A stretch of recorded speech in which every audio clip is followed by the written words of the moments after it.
मैंने भी अपनी बाहों को आर्यन की कमर के चारों ओर कस लिया था, पर जब मुझे ऐसा लगा कि आर्यन आगे भी कुछ करने की कोशिश कर सकता है तो मैंने उससे धीरे से कहा, आर्यन प्लीज़ दरवाज़ा बंद कर दो।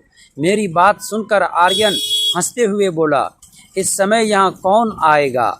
मैंने धीरे से मुस्कुराते हुए कहा, फिर भी तुम दरवाज़ा बंद कर लो ना प्लीज़। आर्यन ने मुझे छोड़ा और दरवाज़ा बंद करने चला गया। वापस आकर उसने फिर से मुझे अपने पास खींच लिया और जैसे वो मुझे अपनी बाहों में भरने लगा तो मैंने धीरे से कहा, आर्यन लाइट भी बंद कर लो ना प्लीज़। और फिर हेलो दोस्तों, आज की इस रोमांचक कहानी में आप सभी का स्वागत है।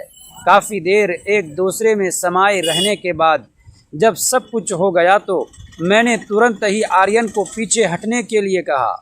मेरा दिल ज़ोरों से धड़क रहा था और मेरी सांसें भी बेकाबू होती जा रही थी।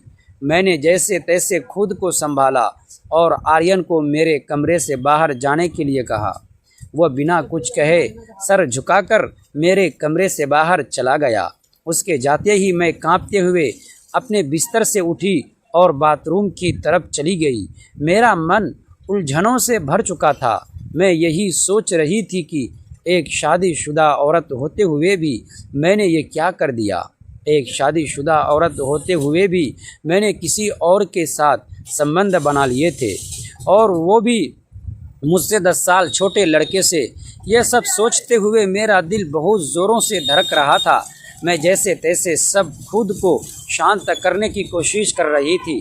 जो हुआ वो नहीं होना चाहिए था, लेकिन अब ऐसी परिस्थिति में मैं और कर भी क्या सकती थी। मैंने बाथरूम में खुद को साफ़ किया और खुद से एक वादा भी किया कि मैं अब से बहुत ही सतर्क रहूँगी। नहाने के बाद मैंने अपनी साड़ी पहनी, पहले बालों को ठीक किया और अपने बिस्तर पर जाकर लेट गई।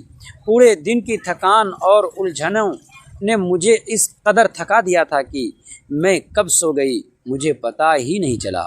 रात के करीब 12 बजे हमारे मेन डोर की घंटी बजी। मैं हड़बड़ा कर उठी और घड़ी की तरफ देखा तो घड़ी में 12 बज रहे थे। मैं जल्दी से दरवाजे की ओर बढ़ी और दरवाज़ा खोलते ही मैंने देखा कि सामने भावना खड़ी है और उसके साथ उसका छोटा बेटा चिराग भी है, जो लगभग 10 साल का था। भावना दीदी हमारी पड़ोसन है, जिसे हमारे घरेलू संबंध हैं। मैंने हड़बड़ा कर पूछा, भावना दीदी आप इतनी रात को यहाँ क्या कर रही हो, सब ठीक तो है ना। भावना दीदी ने जवाब दिया, प्रिया मेरे पापा की तबीयत बहुत ज़्यादा ख़राब हो गई है। हमें अभी अभी खबर मिली है और हम तुरंत ही वहाँ जा रहे हैं। क्या तुम दोनों के लिए चिराग को अपने साथ रख सकती हो? ये तुम्हें बिल्कुल भी तंग नहीं करेगा और हम जल्दी ही वापस लौट आएंगे। मैंने तुरंत कहा, कोई बात नहीं दीदी, ये भी तो आपका ही घर है। आप बेफिक्र होकर जाओ और चिराग की बिल्कुल भी चिंता मत करो, मैं इसका पूरा ध्यान रखूँगी। भावना दीदी चिराग को मेरे पास ही छोड़ दिया और जल्दबाजी में चली गई। मैंने दरवाज़ा बंद कर लिया और चिराग को लेकर अंदर आ गई। मैंने चिराग के लिए टीवी ऑन कर दिया और उससे पूछा, चिराग क्या तुमने खाना खाया है? वो बोला, नहीं आंटी, अभी नहीं खाया है। मैंने मुस्कुराते हुए कहा, अच्छा तुम तब तक टीवी देखो, मैं अभी तुम्हारे लिए खाना लेकर आती हूँ। मैंने खाना गर्म करके टेबल पर रख दिया और चिराग को खाना परोस दिया। चिराग खाना खाने लगा और मैं भी उसके पास वाली कुर्सी पर बैठ गई। आर्यन ने अभी तक खाना नहीं खाया था और मैं खुद उसे बुलाने नहीं जाना चाहती थी। मुझे पता था मैं उससे आंखें भी नहीं मिला पाऊंगी। मैं यही सोच रही थी कि जो कुछ भी हुआ उसमें किसकी गलती थी, मेरी गलती थी या फिर आर्यन की गलती थी। कुछ देर बाद मैं आर्यन के कदमों की आहट सुनी और उसके कदमों की आहट सुनकर मैं अपने विचारों से बाहर आ गई। मैंने बिना उसकी ओर देखे उससे कहा, आर्यन तुम भी खाना खा लो। मैंने खाना गरम कर दिया है। वो मेरे बगल वाली कुर्सी पर ही बैठ गया और चुपचाप खाना खाने लगा। मैं भी खाना खा रही थी, लेकिन मेरी नज़रें बार बार आर्यन की तरफ जा रही थी। मैं यही सोचती रही कि एक शादीशुदा औरत होते हुए भी मैंने ये क्या कर दिया। आर्यन ने खाना खाते हुए मुझसे पूछा, ये बच्चा कौन है? मैंने बिना आंखें मिलाए उसे जवाब दिया, यह भावना दीदी का बेटा चिराग है।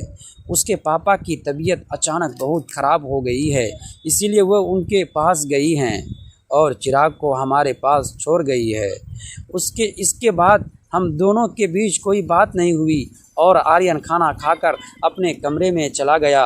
मैंने सारे बर्तन उठाए और किचन में रख दिए, फिर चिराग को लेकर अपने कमरे में चली गई और दरवाज़ा अंदर से बंद कर लिया।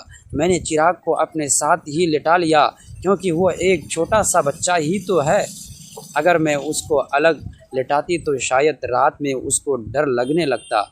चिराग मेरे बेड पर ही लेटा था और जल्दी सो भी गया, लेकिन मैं जाग रही थी। शाम की थोड़ी देर की नींद के कारण अब मुझे नींद नहीं आ रही थी। आज का दिन मेरी ज़िंदगी में एक नया मोड़ ले आया था। मेरे दिल और दिमाग के बीच लड़ाई चल रही थी। दिल कह रहा था कि आज जो भी हुआ है वह सही हुआ है, जबकि दिमाग इसे गलत ठहरा रहा था।